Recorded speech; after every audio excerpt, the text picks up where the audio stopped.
Добар ден, јас сум Дијана Трајковска и денес ќе поминеме заедно лекцијата за паѓачко мени. Во минатата презентација разгледавме паѓачки елемент со текст, а денес ќе разгледаме паѓачки елемент во кој што како содржина ќе имаме повеќе опции за кои што треба да избереме, како што може да погледнете и на сликата која што е дадена како пример. Секогаш кога може да избереме од повеќе опции наведени на едно место, велиме дека имаме мени.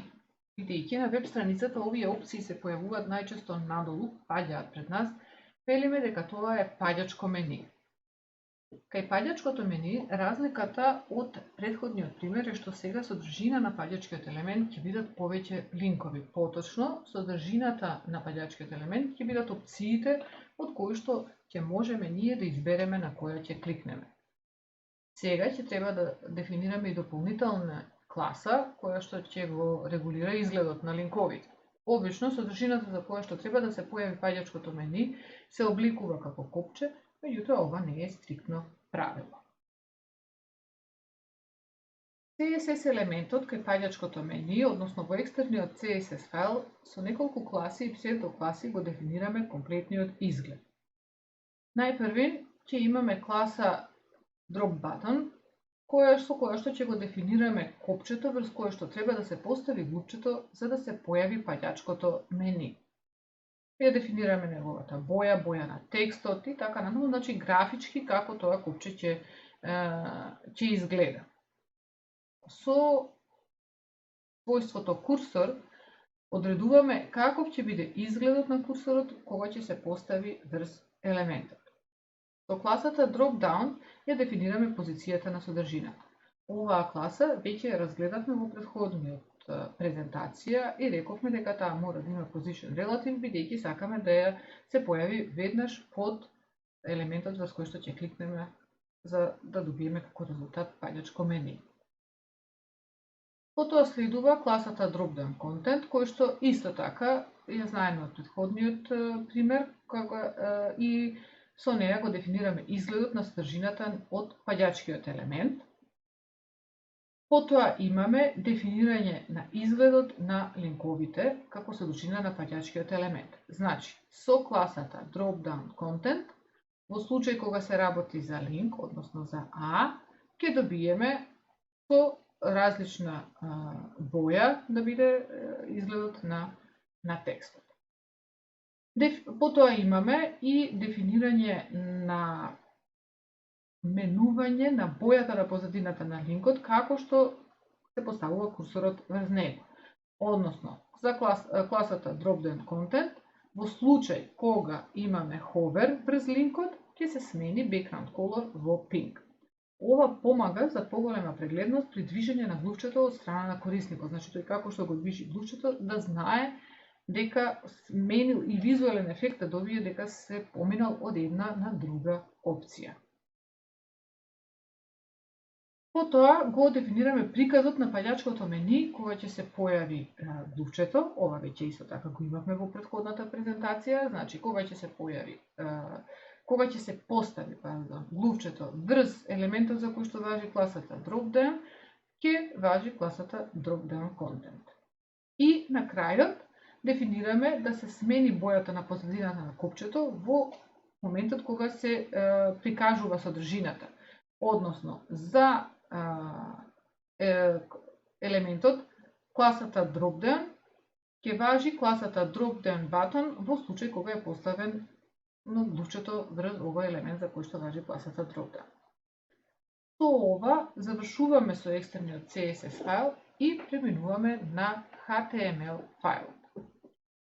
Бидејќи HTML фајлот не е многу различен од она што претходно го имавме како пример, ќе биде и ваша прва практична задача, пример задача.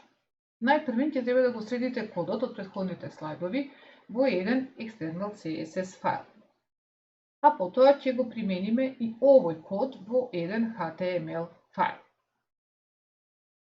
Ќе ја додадеме нормално референцата за екстерниот CSS файл и потоа разгледате што ќе добиете. обидете се овој дизајн што ќе го добиете да го промените според ваша идеја. Значи, вежбата за вас ќе биде да го примените сето она што го кажавме во претходните слайдови во еден екстерен CSS файл, а потоа со помош на овој HTML файл да добиете одредена страница. Во рамките на оваа презентација ќе се навратиме малку и на паѓачките елементи со слика. Како што е прикажано во примерот пред вас, во моментот кога го поставуваме глувчето врз елементот патувања од оваа веб страница, пред нас ќе се отвори паѓачки елемент во кој што се поставени и две слики. Во случајов сликите може да бидат и линкови, може да бидат и само како информации. На кој начин се поставува ова? Сликата како содржина на паѓачки елемент се поставува во HTML фајлот. И тоа во делот каде што се дефинира содржината. Доволно е само да се употреби тагот за вметнување слика. Ова ви беше задача и во претходната презентација за сите оние кои што успеа да го направат ова. Браво! Значи, за сите останати, едноставно е само содржината, во зависност од содржината на паѓачкиот елемент, ние кажавме и дека паѓачките елементи може да бидат паѓачки елемент со текст, со слика, значи доволно е во делот каде што се дефинира содржината, наместо текст, значи наместо елемент за текст, како што беше во случајот, да се додаде таго за вметнување слики. Изгледот и сите други форматирања нормално се поставуваат во CSS файл. И на крајот имаме практична вежба во која што ќе го заокружиме сето она што го кажавме на претходната презентација. На претходната и оваа се разбира. Најпрвен ќе го модифицирате HTML и екстерно CSS фајлот од претходниот пример за да се добие изгледот на сликата. Значи ќе треба да добиете сајт кој што ќе треба да изгледа така. Во менито треба да има 3 линка и секој од нив треба да води до некоја ваша претходно изработена задача. Значи да отвара постоечка веб страница.